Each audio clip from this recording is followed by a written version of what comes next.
Bonjour tout le monde, bonjour YouTube, ici la seule, l'unique et la meilleure des marmottes. J'espère que vous avez la patate, moi ça va bien. Alors, on est ensemble aujourd'hui, pourquoi? On est ensemble aujourd'hui pour une petite vidéo sur les 5 cartes que l'on regrette déjà pour Gobelins et Gnomes, comme reprenait la petite introduction de Blizzard à l'époque. Alors, Gobelins et Gnomes, c'est une extension qui est sortie en novembre 2014, ça commence à faire un peu de temps. C'était il y a 2 ans déjà maintenant, pour 2016-2014, il y a 2 ans, et qui a apporté beaucoup de choses. La première grosse extension de d'Hearthstone, juste après Naxxramas, qui était extraordinaire. Et du coup, Blizzard, au niveau de cette extension, s'est dit, on va faire un truc fun. On va rajouter plein de cartes aléatoires, car les gens aiment l'aléatoire.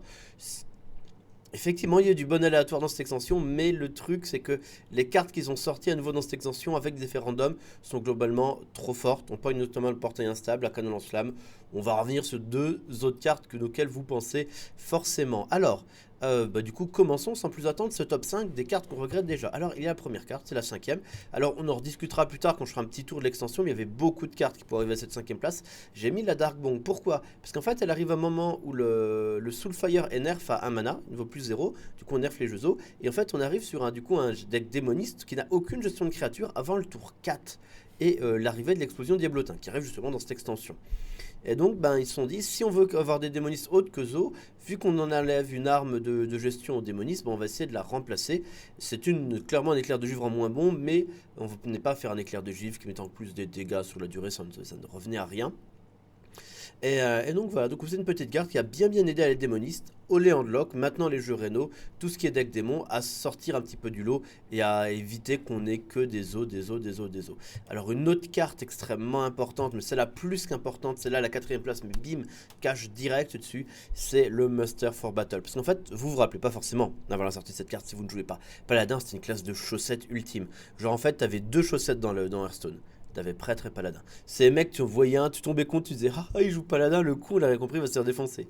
On en était un petit peu là. Et donc ça marchait pas très bien. Paladin, ça ne marchait vraiment pas très bien. Et c'est un euphémisme. Et donc, avec uniquement cette carte, en fait, lui permet au paladin de stabiliser le board. Pourquoi elle est si forte, ce régiment de bataille? Parce qu'en fait, au moment où tu la poses, c'est une petite main, donc tu peux déjà faire un trade sur une créature en face, surtout si tu as posé un mini-robot blindé. Mini-robot blindé qui est également arrivé dans cette extension. C'était soit le mini-robot blindé, soit le monster de bataille. Mais en vrai, j'aurais dû mettre les deux. C'est la combinaison du mini-robot blindé et du régiment de bataille qui a remis le paladin au goût du jour, qui a donné au paladin ses lettres de noblesse et qui en a donné une classe très forte, qu'on peut dire limite tier 1, des meilleures classes du jeu depuis la sortie de Gobelins et Gnomes. Du coup, c'est ces 2 cartes qui permettent de faire un trade qui met une forte présence sur le board avec 3 créatures. Du coup, derrière, tu peux en booster avec Bene des Rois, tu peux faire des sergents grossiers, des défenseurs d'Argus. C'est pas comme une 3-3. Une 3-3, tu peux faire qu'un trade avec 3-1-1. C'est beaucoup plus polyvalent, mais c'est plus faible sur les AO. Et voilà, en gros, c'est vraiment une carte qui a complètement changé le paladin. Donc comme voilà, en démoniste, on pourrait mettre Darbomb, Explosion Diablotin, et clairement c'est Master of the Battle et le mini-robot blindé. 3ème position pour moi, c'est le healbot. Ah mais tous les jours, le healbot.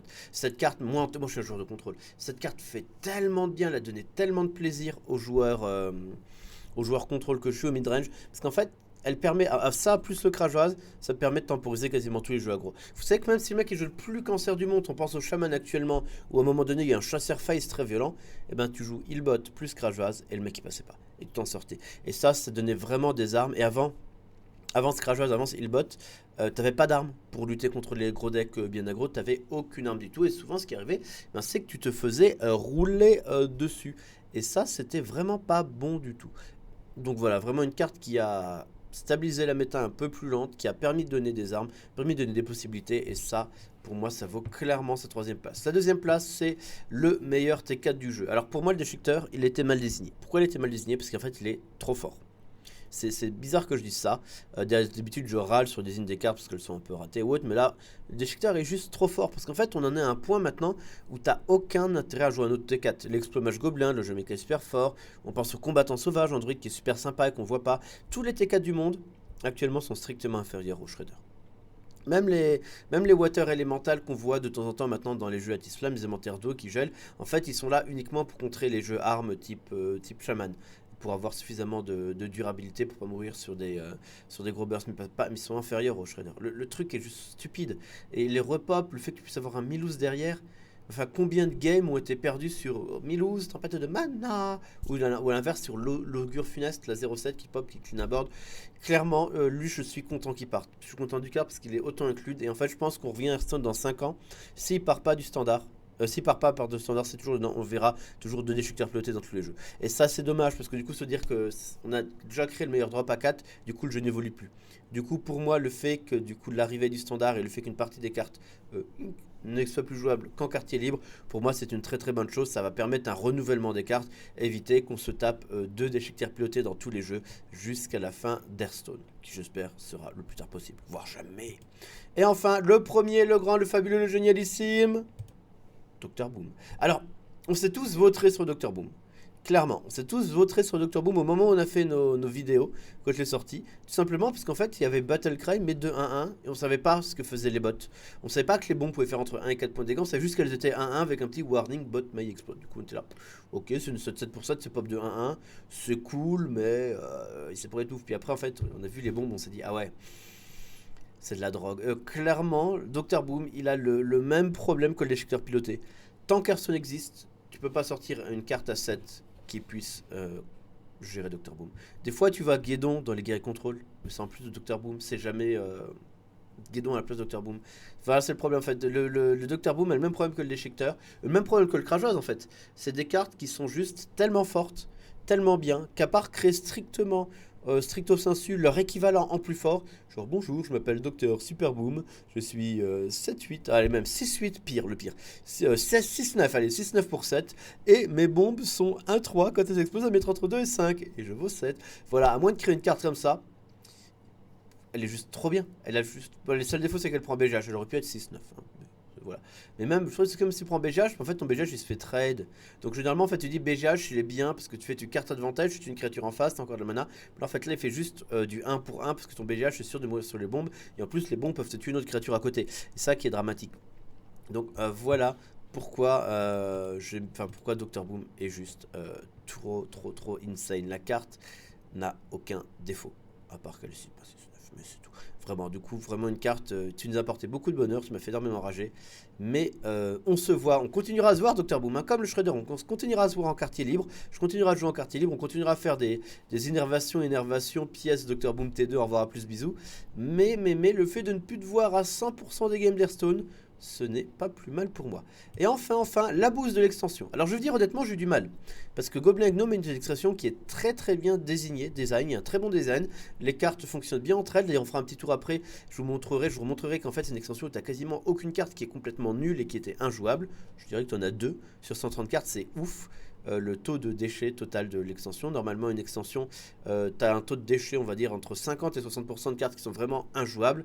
Là, tu n'en as même pas 2%, et ça, c'est complètement dingue. C'est pour ça, je pense que Goblin Gnome, c'est comme Naxxramas. Quand on a eu Naxxramas, il n'y a vraiment qu'une carte qui était nulle. Goblin Gnome, c'est pareil. T'as vraiment que 2 ou 3 cartes qui sont vraiment nazes et qui n'ont jamais été jouées. Et ça, pour moi, c'est complètement dingue. Ce qui montre, en fait, que limite l'extension est trop bien. Car qu'il est limite beaucoup trop bien. Parce qu'il y a voilà, parce que tout est jouable. Et du coup, quand tout est jouable, c'est dur de faire mieux que tout jouable. Alors du coup, voilà, c'est le Junkbot. Et pourquoi il est pas jouable? Parce qu'il vaut trop cher. Parce que voilà, quand un mec algué meurt, il gagne plus de plus 2. Le problème, c'est qu'il coûte 5. Et du coup, tu le joues jamais. Parce que tous les jeux mecs sont des jeux agressifs. Et au tour 5, tu veux mettre des cartes qui te font gagner la game. Comme le Chevalier Mécanique, d'ailleurs, maintenant, qui est un petit peu joué dans les jeux méca. Et non pas un méca qui... où tu as besoin de faire des trades, quoi, parce que Mecha, tu trades pas, et surtout il se prend un silence, si grossit trop il prend BGH, non vraiment c'est pour moi la pire carte de l'extension. Et même cette pire carte de l'extension, bah, elle a quand même un intérêt. Elle a quand même un intérêt, tu te dis un miroir de Mecha, ça aurait pu être joué dans un format où il n'y a que GVG, l'extension standard, où je Mecha super fort, pourquoi pas. Et ben voilà, ça du coup, dans cette extension, elle est tellement bien que c'est la pire carte. Mais je vais pas finir, on va faire un petit tour quand même sur Hearthstone, incroyable, pour justement discuter de l'X Explorateur. Et regardez, filtre, pas de l'X Explorateur de Goblin Gnome, pardon. Et regardez le filtre, incroyable. Du coup, Ourson Robot nous disait, mais en fait, en soi, il est pas ouf, mais le fait que ce soit provocation, ça reste une bonne carte d'arène. Et surtout, en fait, c'est un bon report pour Shredder. Ça, maintenant, une carte ne peut pas être complètement mauvaise si c'est un bon report pour Shredder. Et c'en est un. Du coup, rebroussonolisé, Sylvanier de Bosquet jouait maintenant dans les decks dans les decks pardon, Druide Meule, Druide Fatigue, du coup pas mal, bien design. Druide du Croc commence à être joué dans les Druide Bêtes, était un petit peu testé à la sortie du grand tournoi, reviendra peut-être plus en force une fois qu'on aura pu Naxxramas et ça non parce qu'on le verra plus, mais du coup était un petit peu joué dans les Druide Bêtes la sortie du grand tournoi. Recyclage plutôt sympathique dans les decks Druide Reno, Sombre Feu Follet, pareil si tu veux jouer un Druide Token on peut le mettre en un exemplaire. Mecha Shaur, ça a été joué tout au début de Goblin Gnome dans tous les jeux Druid Mecha parce que ça a fortement existé au début de Goblin Gnome. Du coup, design réussi. Malorne, alors en soi, Malorne, il vient de trouver une seconde jeunesse maintenant. Parce que c'est complètement OP avec le singe. Avec le Golden Monkey, en fait, c'est complètement OP parce que tu ne meurs plus à la fatigue. C'est une créature qui vient récursif. Elle est ultra solide. Du coup, il a dû mettre du temps, mais maintenant, il est bien. Maintenant, on retrouve enfin l'utilité à son design. Arbre de vie. Et pareil, si un druide ultra contrôle arrivait, il aurait été super sympa. Arbre de vie qui rend à tous les personnages tous leurs points de vie. Pareil, très fort en druide fatigue. Glaivezuka, pas besoin d'en parler. L'appel du familier n'est pas mal désigné parce que tu pioches une carte. À partir du moment où tu draws une carte, ce n'est pas mauvais. Feindre la mort était beaucoup joué au début de Naxxramas parce qu'on crée beaucoup de jeux. Naxxramas, Goblin Gnome, d'Herald d'Agonie. Sniper de jeu de pression a été un petit peu joué dans les tentatives de chasseurs miracles et chasseurs. Contrôle, malheureusement c'est un archétype qui n'a jamais vraiment explosé, mais là aussi le design était bon. Bondisseur dans le néant, ben voilà, plus de tous les mechas, ça a été joué. On tire de Cobra, c'est haché en soi, mais ça reste une carte d'arène tout à fait correcte. Idem pour la provocation et le Gazria, c'est des cartes qui ont déjà voulu créer un Hunterbed, ça n'a jamais vraiment fonctionné, mais en soi la carte est pas mal. Bon, canon lance-flamme MDR, partie instable MDR, chouchou MDR, crusher de suite pareil, c'était un petit peu joué tout au début de Goblin Gnome dans les jeux Mage Mecha. Écho de Médif, fort, explomage. Léviathan de flamme. En soi, j'aurais pu le mettre aussi. J'aime bien le design de la carte. Pour ça, j'ai pas mis des cartes complètement ratées. J'aime beaucoup le design, le fait de vouloir donner un effet quand tu draws la carte. Au final, la carte a jamais eu d'impact parce que trop random et le fait que ça inflige à tous les personnages, c'était pas très solide. Ça aurait été qu'au personnage en face, je pense que ça aurait été joué. Mais Stop Sort, on en a vu de temps en temps en arène, c'est pas mauvais. Saut de lumière correct, mais Robo Blindé, pas besoin d'en parler. Rouage marteau, j'aurais pu en parler également, mais je trouve vraiment le régiment de bataille. Je pense que sur les 3 cartes régiment de bataille, la carte la plus comment dire, la plus impactante et la plus primordiale peut-être de ces 3 et celle qui a le plus transformé le paladin. Mais clairement, là on a la triptyque gagnante du renouveau du paladin Midredge à Hearthstone il y a un peu plus d'1 an et 2 mois. Alors le purificateur écarlate, très solide également, puisqu'en fait 4-3 pour 3, en fait c'était fait pour contrer Herald d'Agonie, même si ça n'a jamais vraiment fonctionné, l'effet était bien. Bolvar Fort Dragon, pareil, j'aime beaucoup le design de la carte, je le trouve pas mauvais, mais j'aime beaucoup le design, même si pareil, il n'a pas eu d'effet. Je pense qu'en fait, à chaque fois qu'un serviteur meurt, même quand vous avez cette carte qui n'était pas en main, ça aurait été complètement énorme. Gardien Cobalt a été joué dans tout ce qui est Paladin Mecha, parce que ça a clairement existé à un moment. Intendant, bon, très fort, pas besoin de revenir dessus. Lumière des Naru, pareil. Joué dans les jeux prêtre aggro. Réducteur fou, pas besoin de parler non plus. Chaude Veine aussi, excellente carte. Jouer dans les prêtres aggro, Vol'jin très solide. Bombe de lumière, oui pareil, ça aurait pu être une carte du top 5 ça, clairement, mais le fait que ça arrive plus tard dans la game et que le prêtre a déjà d'autres options de reset de board avec Oconai Cercle Saint notamment m'a fait dire qu'elle n'avait pas le même impact que la Dark Bomb a eu dans le démoniste. Voleur, ça a été joué notamment beaucoup au début contre les voleurs Hall. Bon, ça a mis un pirate, du coup, voleur pirate, c'est un archétype qui existe. Ça a été joué dans voleur mecha, voleur mecha pareil, huile d'affûtage, pas besoin d'en parler. Là, même truc, je n'ai pas mis l'huile d'affûtage parce que je considère que le voleur a encore d'autres archétypes jouables, typiquement voleur maligos, du coup, c'est pas aussi important que la Dark Bomb qui est dans tous les jeux démonistes qui ne sont pas Zo, ou que le régiment de bataille qui est dans tous les jeux paladins, tous. Sabotage était pareil, énormément joué au début de Naxxramas. Ninja Ogre était joué dans des voleurs midrange un peu aggro. Pareil pour Galwix, il y a eu des tentatives de voleurs midrange, notamment par The Fichou qui était monté top 20 légende il y a un peu plus d'1 an avec. Donc clairement pas des cartes ratées, même si maintenant on les a plus vues du tout. Donc crépitement, totem de vitalité, bien dans le design, au final ça peut être joué car le chaman midrange n'a jamais vraiment réussi à exister. Voilà, zapomatique, masse de puissance, très agressif, tout ça. Appel des ancêtres qui était pas mal joué dans une sorte de Shaman Maligos, full burst dans la gueule, lol. Shaman Condum, bon, pareil, une carte qui était un peu jouée à un moment donné dans des chamans agro midrange. Au final, ça n'a pas trop fonctionné. L'esprit aileron, pareil, Shaman Murloc. C'est un peu joué dedans, ça a bien fonctionné dans le design. Le fait de pouvoir repiocher, Neptulon était très fort et beaucoup joué dans les 2 mois où Shaman un peu contrôle avec Neptulon, Dr Boom, Alakir existait et était plutôt sympathique. Bon, maintenant des revenus, maîtresse de la douleur et tout ça bien désigne. Conqueror Canon a notamment été joué par Tars qui a gagné la DreamHack Tour en 2015 dans son jeu démoniste. Éruption de Diablotin, je vous en ai déjà parlé précédemment. Corps des démons joué en anti-bet, guetteur flottant, c'était joué dans les jeux démons mid-range. Golem d'anima, peut-être c'est une carte qui a été un peu ratée. Même si maintenant on a les poneys, on s'est dit avec les poneys, Golem d'anima, pourquoi pas, ça peut fonctionner dans le jeu. Peut-être qu'il est un peu trop cher. Peut-être qu'il aurait mieux fait d'être 7-7 pour 4. Ça aurait été peut-être plus sympathique, peut-être qu'il aurait été plus efficient. Et Malganis, très très bonne carte. Mon robot baston, c'était joué, il mène pour ça. Tout ce qui est là est un petit peu joué soit dans guerrier mecha, soit dans guerrier full contrôle. Mastodon, bien entendu, dans les guerriers fatigue, vierge, lol et écrasé. Dans les guerriers contrôle également. Donc cible-leur pour les jeux mecha avec le mecha, le blingo mecha au tronc, je ne sais plus comment ça s'appelle. La carte V7, V9 qui fait le méga shaman. Faudrait dire que je fasse une méga mecha. Je fasse une petite vidéo avant que ça sorte. D'ailleurs, tout le monde ne connaît pas. Tout le monde ne connaît pas forcément la cinématique de posage de la carte. Le gnome mécanique, maître rouage, voilà, tout ça. Tout ça, c'est bien design. Pareil, tout ce que vous voyez là, ça a été joué à un moment donné dans le voleur mecha. Je me rappelle d'un Hectac, c'était qualifié pour un championnat francophone avec justement un jeu voleur agro micro machine. Flag, ça reste un murloc, donc c'est toujours bon. Recombobulateur, c'était un petit peu joué à un moment donné dans les jeux handlock en exemplaire. Genre tu trades avec ton géant, tu le recombules, du coup tu as forcément un autre géant, du coup ça soignait. Pareil, Tracker Gloublin, c'était joué dans les prêtres OTK parce que ça mettait du camouflage. Trog Brisquière, même si les Trog n'ont pas été joués, ça reste d'excellentes cartes en arène. Brutrog est même des fois un petit peu joué en druide, genre Araignée Mecha. Pareil au Gobelin, on a vu un tas de jeux au Gobelin. Expérimentateur Gnome, c'était joué à un moment donné dans des jeux voleurs miracle où tu avais que genre 26 spells et 4 créatures. Une matrice très très bon. Alors l'infanterie Gnomerangan.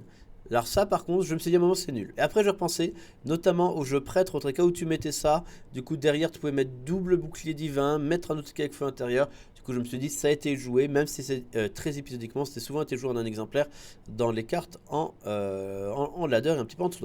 Machine volante j'ai hésité avec le Jungbok. J'ai hésité soit l'un soit l'autre, mais par contre je me suis dit en arène, si tu as le choix entre machine volante et bric-à-broc, et ben la machine volante sera quand même un petit peu supérieure. Des fois tu peux voler une game avec un sergent grossier où tu mets 6 etc. Mini Exorcist, ça a été un petit peu joué tout au début pour les cartes Naxxramas, contre les cartes œufs, rampantes, etc. etc. Sapeur Gobelin pareil, bon design, bon, voilà, annulateur, ça n'a pas besoin d'en parler. Les cartes sont bien en soi. Autre auteur égaré, même si c'est pas ouf, ça reste une 5-4 pour 4, donc c'est pas mauvais. Juif très très bon. Joué fortement. Minima, je me suis dit pareil, je me suis dit c'est complètement pourri. Mais moins que le Junkbox, parce que ça vaut un moins, c'est camouflage, du coup de faire un trade. Pourquoi pas, je me suis dit que c'est un peu plus jouable. Alarme mystique très bonne également, 3 excellentes cartes d'arène, Yeti mécanique, Blingotron encore joué. Helmet aussi, il est bien pourri, parce que c'est clairement été design pour contrer les Hunter bêtes. En mode Hunter bet, ça va devenir un deck dominant, et au final, vu que c'est jamais devenu un deck dominant, c'est resté pourri. Mais en soi, la carte avait une utilité. La bombe, c'est fort, bombardier cinglé, ben, c'est du full random, mais c'est bien mieux qu'un bric-à-brac. Vous avez le choix entre deux, tout le monde prend bombardier cinglé tout de suite. Le Mataf, c'est un peu joué en pirate, bon, faut cage à grenade. Voilà, tête de mur, avec ça, faut que je fasse absolument une vidéo avant que ça sorte du mode compétitif. Rien que pour vous montrer l'animation parce qu'elle est magique. Gazeuse, c'est un petit peu joué en chemin de mecha à l'époque. Golem, Céleste piloté, bien sûr très très solide. Mogor, Tochelet, Dr Boom, tout ça c'est des bonnes cartes d'arène, au pire notamment Char de Force Max. Et voilà, vieux de mecha génieur, génie mécanique, qui s'est un petit peu raté également. Génie mécanique aussi était un gros ratage. Parce qu'en fait il aurait dû coûter 10 et non pas 12. C'est pour pas que ce soit jouable trop tôt en début de partie. Voilà, mais en fait il a été clairement clé pour une optique où la méta se ralentissait énormément. La méta ne s'est jamais ralentie, du coup n'a jamais trouvé son utilité. Mais en soi, si on avait eu beaucoup d'unlock, beaucoup de guerre contrôle, il aurait été très très très solide. Voilà, en tout cas j'espère que cette vidéo vous a plu. N'hésitez pas, dites-moi dans les commentaires qu'est-ce que vous avez aimé dans cette extension. Est-ce qu'il y a des cartes, vous n'êtes pas d'accord sur l'analyse, est-ce qu'il y a des cartes qui vont trop vous manquer, que vous allez pleurer des larmes de votre corps, notamment Marteau Rouage, Mini Robot Blimbé peut-être. Et sur ce, abonnez-vous à la chaîne d'Arkham Marmotte, puis mettez des pouces verts, puis partagez. Puis voilà, c'est bon, je fais mon côté putaclic. Merci à tous, ciao, ciao YouTube.